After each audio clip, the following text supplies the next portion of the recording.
You were preaching loudly and strenuously that homosexuality is a sin. A big theme in your preaching was don't have secrets in your life?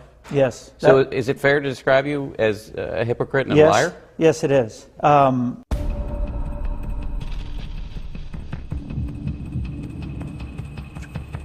You find a person of the opposite sex and you make a lifelong commitment to them. Ted Haggard seemed to be a devoted husband. He was married with 5 children and pastor of Colorado's New Life Church, but he was living a double life. He had a relationship with me. We had gay sex. Meet George Allen Riekers, a conservative Baptist minister, co-founder of the vehemently anti-gay group, the Family Research Council, and one of the nation's loudest proponents of the idea that homosexuality can be cured. Here's George Riekers, photographed by the Miami New Times at Miami's airport, returning from a 10-day European vacation with a much younger, quite hunky companion, who he met and hired through the website rentboy.com. According to police reports, Curtis, who has voted against gay rights legislation, visited an erotic video store where he was seen receiving oral sex from an unidentified man inside a viewing booth. The rest of the story is contained in a graphic 50-page police document. The young man alleges Curtis offered him $1,000 for unprotected sex at a nearby hotel.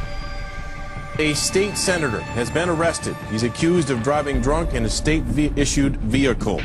And tonight, sources are telling CBS 13 that this Senator, Roy Ashburn, a father of 4, a Republican from Southern California with a history of opposing gay rights, was actually seen at a gay nightclub called Faces in Sacramento before he was arrested.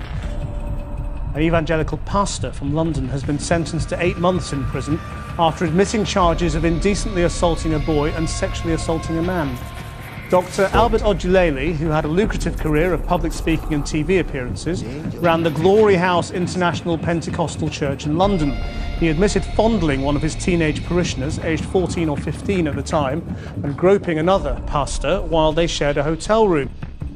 Florida Republican Congressman Mark Foley abruptly resigned after he was accused of sending sexually explicit internet messages to a former teenage male congressional page.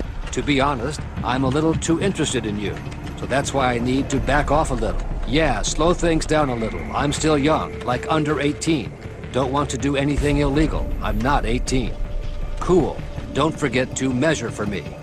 A reference to his request that the page provide the measurements of his sexual organ. Now, within days of the scandal breaking, multiple male pages said that they received similar messages from Foley.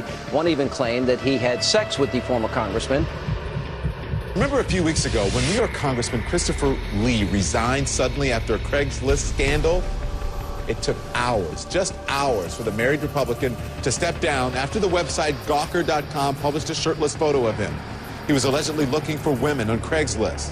But now it seems there's more to the story, and a lot more. Gawker kept digging, and now it's reporting that Lee was also after cross-dressers and transsexuals. He preaches to tens of thousands at his megachurch outside Atlanta. He counseled President Clinton during the Monica Lewinsky scandal, and most notably, he's been an outspoken opponent of homosexuality. You cannot say, I was born this way. I don't care what scientists say. If you say you were born this way, then you're saying, God, you're a liar. And I see this thing down here, but I'm going to ignore it. But today, Eddie Long, who calls himself bishop, stands alone in the hot spotlight, sued in civil court by 3 former male members of his church for sexual coercion. No criminal charges have been filed. They say Long introduced them to his world of luxury, private jets, Rolls Royces, plying them with gifts, even putting them on the church payroll while pressuring them into having sex. The City Council in Spokane, Washington meets tomorrow to consider whether to demand the resignation of Mayor Jim West. West, an outspoken opponent of gay rights, is accused of offering City Hall jobs to young men that he met in a gay chat room online.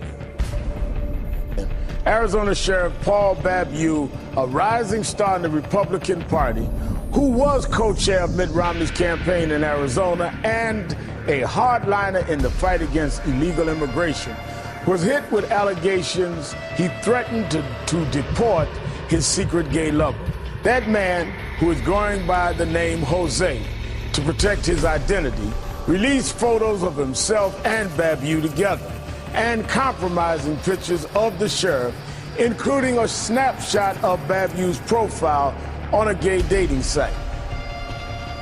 Ken Melman was the campaign manager for George W. Bush's re-election effort in 2004 when the Republican Party ran one of the most anti-gay campaigns in history. They helped to put anti-gay rights measures on ballots in states all across the country. Now, a man at the center of these smear campaigns has come out of the closet and said that he's gay. Melman says it wasn't him. He privately tried to talk the party out of campaigning on that issue. Well, it didn't work.